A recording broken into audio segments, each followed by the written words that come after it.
안녕하세요 여러분, 평안한 밤 보내셨는지요? 오늘도 저와 함께 시편의 말씀을 계속 묵상하도록 하겠습니다. 오늘 우리가 함께 묵상할 말씀은 시편 2편 1절부터 3절까지의 말씀입니다. 이 말씀을 제가 읽어드리도록 하겠습니다. 어찌하여 이방 나라들이 분노하며 민족들이 헛된 일을 꾸미는가? 세상의 군왕들이 나서며 관원들이 서로 꾀하여 여호와와 그의 기름 부음 받은 자를 대적하며 우리가 그들의 맨 것을 끊고 그의 결박을 벗어버리자 하는도다. 아멘.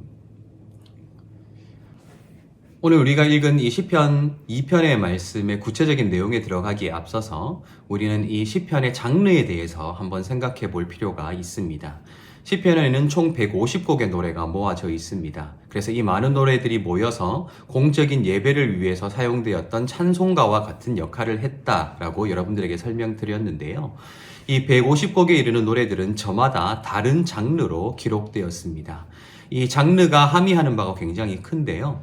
그래서 시편의 각 노래에는 제목이 달려 있어서 이 노래를 어떤 방식으로 불러야 할 것인가, 어떤 분위기로 불러야 할 것인가 하는 어렴풋한 정보들을 제공하고 있지요. 그만큼 이 노래들이 각기 다른 분위기 속에서 불려지도록 기록된 노래들이라는 것입니다.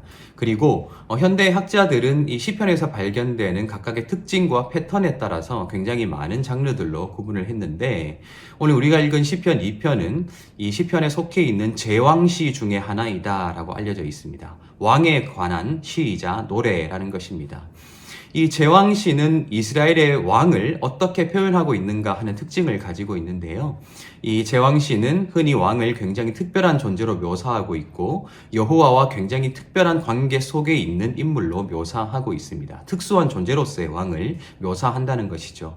왕을 칭송하기도 하고 그가 어떤 권위를 가진 사람인가 하는 것들을 나타내는 노래가 바로 제왕시라는 것입니다. 실제로 이 제왕시, 흔히 이 왕을 칭송하고 왕을 드높이는 노래들, 그리고 그런 문화들은 이스라엘에만 존재했던 것이 아니라 고대 근동 국가들과 민족들에서 보편적으로 발견되는 그런 문화들입니다.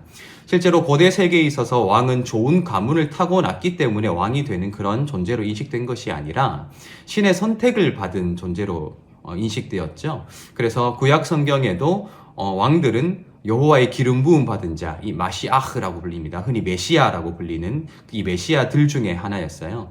기름 부음 받은 자는 왕과 제사장과 예언자라고 알려져 있죠. 그 중에 한 명이 바로 이 왕이었다는 것입니다. 이 이스라엘에게 이 왕은 여호와의 기름 부음 받은 자였고요. 고대 세계에서 왕은 신과의 그런 각별한 관계 속에 있는 존재로 인식되었습니다. 심지어 왕은 이 땅에서 반신반인으로 존재하는 것으로 인식되기도 했는데요. 이 땅에서 인간의 모습으로 국가와 민족을 통치하다가 죽은 후에 신의 반열에 오를 수 있는 그런 존재로 인식되었던 것도 사실입니다. 그리고 더 나아가서 이미 이 땅에서 왕은 신과 같은 존재이다라는 인식을 가진 나라들도 굉장히 많았던 것으로 보입니다. 우리 1세기 기독교의 역사를 생각해보면 많은 기독교인들이 로마 제국으로부터 핍박을 받았다는 것을 알게 되지요. 그들이 핍박을 받은 다양한 이유 중에 하나가 바로 이 로마 황제를 큐리오스, 즉 주님으로 부르기를 거부했기 때문입니다.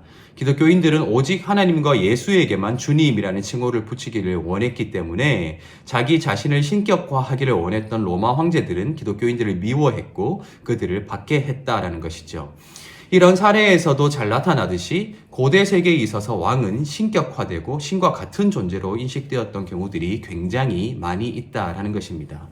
오늘 우리가 읽은 이 시편 2편의 말씀 역시 제왕시이기 때문에 당연히 왕에 관한 노래라고 할 수 있을 것입니다. 시편 2편 2절을 읽어보면 다음과 같습니다. 제가 읽어드리겠습니다. 세상의 군왕들이 나서며 관원들이 서로 꾀하여 여호와와 그의 기름 부음 받은 자를 대적하며. 아멘. 2절의 말씀에 의하면 이 세상의 나라들을 다스리는 왕들과 이 또 관원들이 여호와와 그의 기름 부음 받은 자를 대적한다라고 되어 있지요. 그리고 시편 2편의 이후의 내용들을 살펴보면 이 왕에 대해서 굉장히 많은 말들로 칭송하고 있다는 것이 발견돼요. 너는 내 아들이라 오늘날 내가 너를 낳았도다 라는 이런 여호와의 말들이 왕에게 적용되고 있기 때문입니다. 즉 여호와가 낳은 자, 곧 이 신과 같은 존재다라는 것입니다. 그런데 이 제왕시가 이스라엘의 왕에 대해서 칭송하는 내용으로 기록되어 있기 때문에 사실은 우리와 같은 평범한 사람들이 읽기에는 공감이 잘 되지 않는 문제들이 발생할 수 있지요. 우리는 왕도 아니고 또 그렇다고 해서 좋은 혈통을 타고 났기 때문에 계급이 나누어질 수 있는 그런 시대를 살아가는 사람들도 아니기 때문에 이 시편에 제왕시가 포함되어 있다. 그래서 이 제왕시는 왕을 칭송하기 위한 노래다라는 것이 사실 큰 공감대를 형성하기 힘든 것도 사실일 것입니다. 그런데 우리가 이 시편 2편과 같은 제왕시를 이해하기 위해서는 시편이라는 책의 전체적인 맥락을 생각해 볼 필요가 있어요. 시편이라는 책이 가진 함의에 대해서 제가 첫 시간에 여러분들에게 말씀드린 내용을 한번 생각해 보시기 바랍니다. 시편에 150곡에 이르는 노래들이 모아져 있고 그것이 한 권의 책으로 엮어졌다는 것은 결국 공동체의 예배를 위해, 공동체 예배 속에서 불려질 모든 이들의 찬송을 위해서 모아졌다라고 말씀드렸었지요. 결국에는 이 시편의 모든 노래들은 개인이 부를 수도 있는 노래이지만 모든 사람들이 자신의 고백으로, 자기의 노래로 여호와께 찬양하기 위해서 모아진 노래가 바로 이 시편이라는 것입니다. 자, 생각해보면 시편이라는 하나의 책, 전체의 책이 공동체의 예배를 위해서 모아졌다. 그런데 그 속에 제왕시, 즉 왕을 칭송하기 위한 노래가 포함되어 있다는 것은 어떤 의미를 가질 수 있을까요?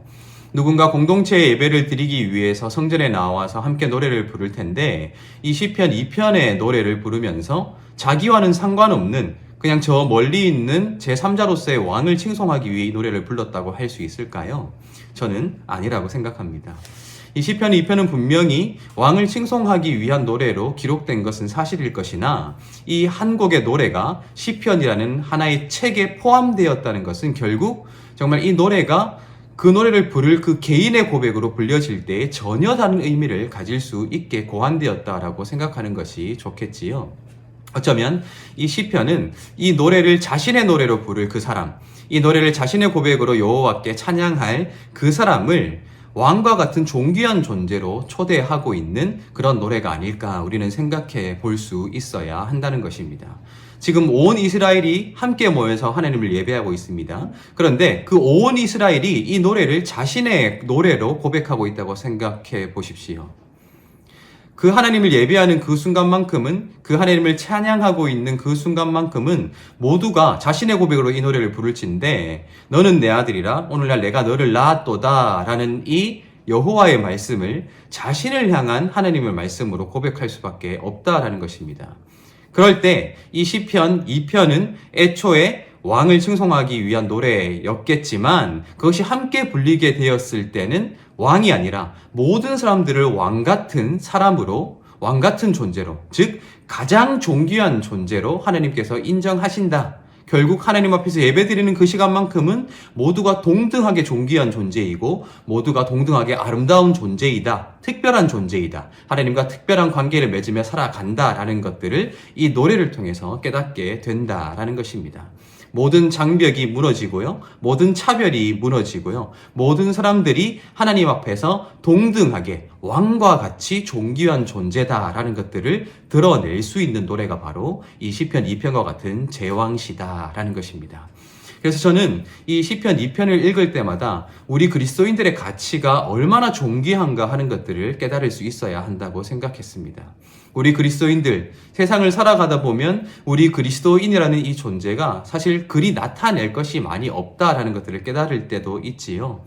하나님 앞에서는 아름답게 찬양하고 예배하고 함께 정말 아름다운 말들을 주고받지만 세상에 나아가면 얼마나 잘난 사람들이 많습니까? 그런데 하나님은 그 모든 사람들 속에서도 우리를 가장 존귀한 존재로 부르셨다.